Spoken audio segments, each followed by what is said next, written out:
moment I spray Vie de Chateau, I'm transported to this scene. Warm summer day, a meadow laced with flowers, here and there threaded with tufts of weed and wild-growing herbs. Blades of tall grass animated by the wind. Sunlight filtering through the canopy of leaves, casting shadows on the moss stones.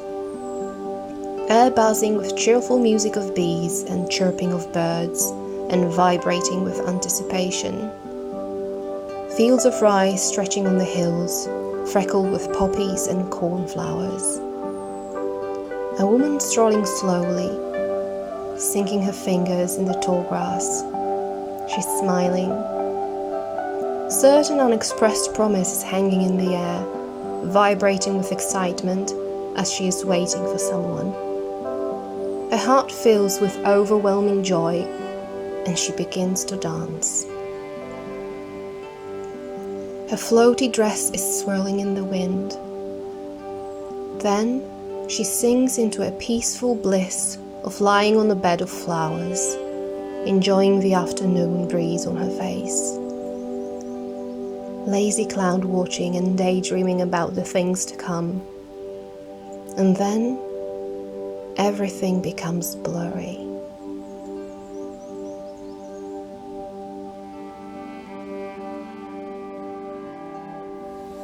The original, lighter version of Vie de Chateau, which had a so-called eau fraiche concentration, was released back in 1992, while this more intense eau de parfum version in 2008. Originally it was created for Prince Gallus, a friend of Patricia de Nicolai, and it was inspired by the wonderful gardens of the Chateau of Cheverny in France and the aristocratic country living in general.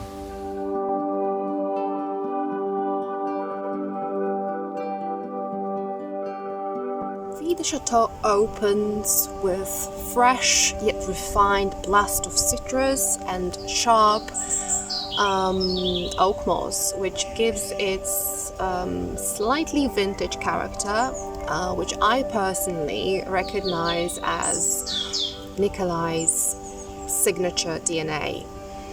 And after that juicy, vibrant opening, the fragrance softens and becomes creamy. And my nose detects a bunch of lush, vibrating, nondescript florals, which in my head have this red, blue and yellow color, and they are fused with the sweet and soft aroma of hay.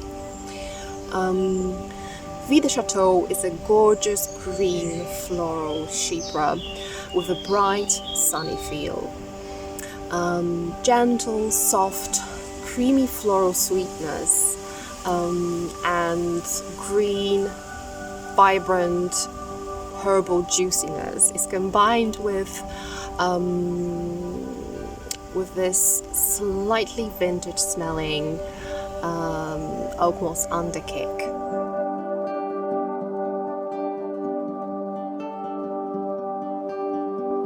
If I was to translate this fragrance into the language of fine arts, it would take a form of Claude Monet's impressionistic paintings, which portray blissful, serene, rustic life that vibrates with energy due to short, dynamic brush strokes, light and shadow play, and those colorful, vibrant splashes of color. They convey this feeling of idyllic tranquility, but at the same time they're swirling and throbbing with life.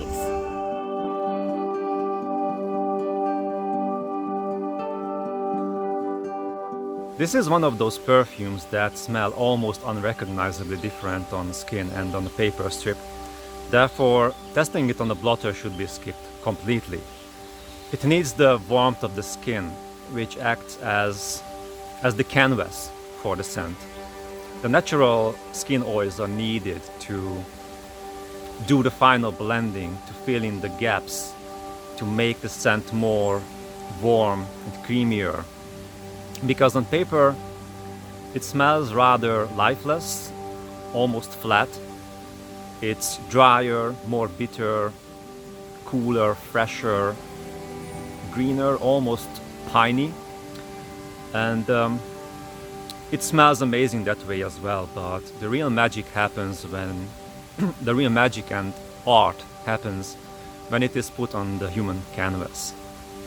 Vie de Chateau shines the most beautifully in the springtime and on cooler summer days.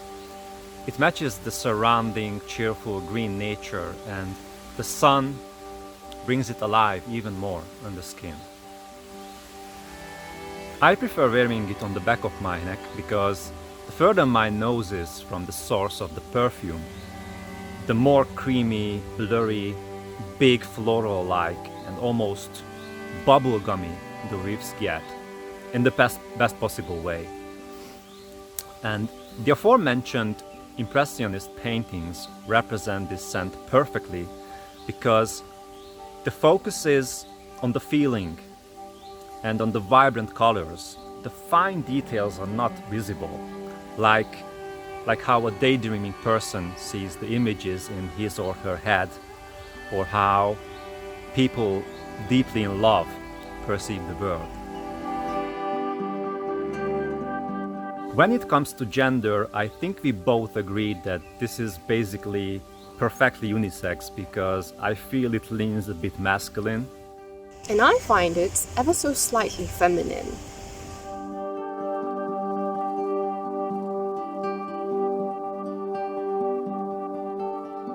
When we talk about longevity, on me, it loses its initial big power fairly quickly, but it stays on the skin for a very long time. I can catch whiffs throughout the whole day. I usually go with 2 sprays, one on my neck and one on my wrists, and the fragrance lingers pretty strong for at least 5 to 6 hours. Then it gets closer to the skin, but it's still very prominent and present. So I find it really long-lasting.